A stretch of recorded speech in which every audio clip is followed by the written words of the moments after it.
Tunay na pagkatao ni Gail Francesca Wright o Cheska Magalona na anak ni Francis M. kay Abigail Wright. Naipakilala na nga noong isang araw ang isa pang di umano'y anak ni Francis M. sa kanyang nakarelasyon noon na si Abigail Wright. Makalipas ang 15 years, inilantad ng nagpakilalang isa pang pamilya ng master rapper ang batang hindi na nito nakita pang lumaki at itinago ang kanilang pagkakakilanlan para na rin sa kanilang privacy.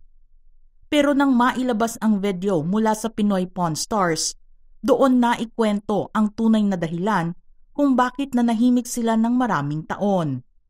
For 15 years nanahimik ako. I didn't say anything about me and my daughter. Siguro ito lang yung karapatan na pwede kong magawa para sa anak namin. I know people will judge me, but we exist. What we had is real. Me and my daughter are real. Mahal niya kami. Mahirap nga daw ang kanilang naging sitwasyon dahil hindi sila maaaring lumabas sa publiko at noong magsama sina Abigail at Kiko, nalaman na rin nila na may malubhang sakit ang singer. Sobrang gumuho talaga yung mundo ko nung time na yon kasi okay kami. Ang dami naming plano tapos bigla siyang nagkasakit. Ang pinakamahirap na part is yung sitwasyon ko. Hindi ka pwedeng lumabas. Ayoko namang dagdagan pa kasi may sakit na. Taong 2009 pa unang pinag-usapan ang tungkol sa pagkakaroon ng ibang babae ni Kiko. Pero hindi ito masyadong na-highlight sa entertainment scene dahil hindi pa ganoon kasikat ang social media at internet. Ang kilala pa lang ng mga tao noon ay ang social media app na Friendster at Multiply. Kaya naman hindi masyadong napagtuunan ng pansin ang tungkol sa kwento nilang dalawa. Ang balita rin matapos na maisilang si Cheska ay isinunod ito sa pangalan ni Francis M. Pero hindi lang din mga litrato ang inilabas na magpapatunay na ang bata ay anak nga ng master rapper. Talentado rin kasi ito. Namana niya ang rap skills ng kinikilala niyang ama at may ilang gigs na rin ang kanyang nilabasan. Pero simula noon hindi ginamit ni Cheska ang apelyido na Magalona. Sa isang school certificate, apelyido ng ina na Wright ang kanyang gamit.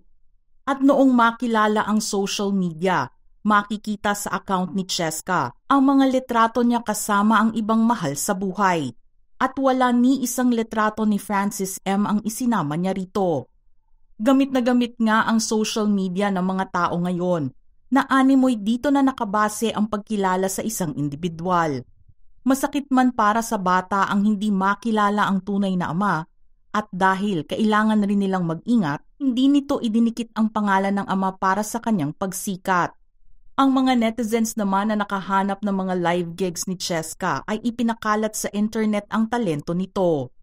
Bukod sa narinig ng mga netizens sa vlog ng Pinoy Pawn Stars na pag-rap ni Cheska, nakita at napanood nila ng live sa pamamagitan ng mga uploads kung gaano ito kagaling sa larangan ng musika. Sa mga live performances on stage ay gamit naman niya ang nakilalang apelyido ng kanyang ama na isang initial lang. Makikita rin sa social media ng ina na si Abigail ang isang poster kung saan nakasama ito sa isang gig ng Chocolatey Productions na ginanap noong March 18 para sa 4th anniversary celebration ng nasabing production house. Nakalagay ang pangalan niya na Francesca M. na may espesyal na partisipasyon sa nasabing show. Nakasama din siya sa gig noong April 14 na tinawag na ang Inet Summer Jam. April 15 naman sa ipinost na reel ng Chocolatey Productions, maririnig ang pagkanta ni Cheska ng Kaleidoscope World. At doon ay ipinakilala siya sa caption bilang youngest daughter ni Francis M. Nakita rin ang tinag nitong gig sa kanyang account na nag-iimbita para sa isang annual concert noong June 3 na ginanap sa Our Lady of Fatima Parish sa Kawit, Cavite. Ang ilang mga videos naman ng kanyang sinalihang gigs ay makikita sa kanyang YouTube channel. Nakasama naman niyang mag-perform ang ilang mga indie bands tulad ng Joshua's Canteen at ICID. Bukod sa mga stage performances na kanyang ipinopost, marami ring mga videos ang makikitang naka-upload sa kanyang TikTok account. Sa isa namang social media account nito na tinag ng kanyang ina, makikita ang mga alaala ng kanyang paglaki at ilang mga growing up years. Andoon din sa nasabing account ang ilang mga litrato ng kanyang travel sa ibang bansa. At dahil nauuso na rin ang mga fan shoutouts, mapapanood naman ang isang mensahe na ibinigay ng singer at actor na si Inigo Pascual kay Bibi Gail, na ipinost noong November 4, 2018. Kumalat naman ang isang espekulasyon noon sa internet tungkol sa tunay na nangyari kina Abigail at Francis M. May mga nagsasabing hindi sila makapaniwala na magagawa ng master rapper ang magkaroon ng isa pang pamilya. Gayon namang masaya ang nakikita ng publiko sa pagsasama nila ni Pia Arroyo. Maraming mga sweet photos ang nailabas na nagpapakita ng malapit na relasyon nila sa isa't isa.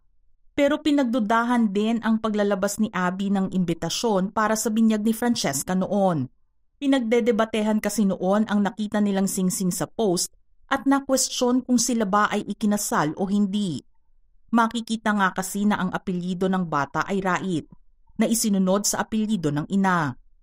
Kasal na kasi si Kiko noong 1985 kay Pia Arroyo, kaya imposible na magkaroon ng isa pang kasal sa pagitan nila ni Abby na dating flight attendant. Pero hindi sa airport o eroplano nag-cruise ang kanilang landas. Base sa mga litrato nilang dalawa at sa mga kwento nito, sa panonood ng live at bilang audience nagkita ang dalawa. Matapos na kunin ni Kiko ang kanyang numero at makapag-usap, nagsimula na ang pagkakaroon nila ng atraksyon sa isa't isa. Sa paglalabas ng kanilang kwento ngayon matapos na ipagdiwang ni Kiko ang kanyang 59th birthday noong October 4, may iilang mga tao na rin ang naglabas ng kanilang kwento tungkol sa mag-ina. Maging sila rin pala ay nanahimik sa pagkakakilanlan nila Abigail at Cheska dahil binigyan nila ng respeto ang mga ito. Masasabing naging masaya ang paglaki ni Cheska sa piling ng kanyang ina at lola. Pero kahit hindi nakilala ang tunay na ama, inalagaan at itinuring naman itong tunay na anak ng asawa ng kanyang ina at kasamang lumaki ang kanyang kapatid. Hindi man sila naipakilala sa publiko, maraming tao naman ang sumuporta sa paglantad na ginawa ni na Abby at Cheska. Nakakalungkot nga lang dahil hindi na mapapatunayan ang authenticity ng kwento ni Abigail. Wala na kasi ang one half ng maaari sanang tumulong upang kilalanin ang sinasabing anak niyang babae na nagmana rin sa kanyang singing and rapping skills.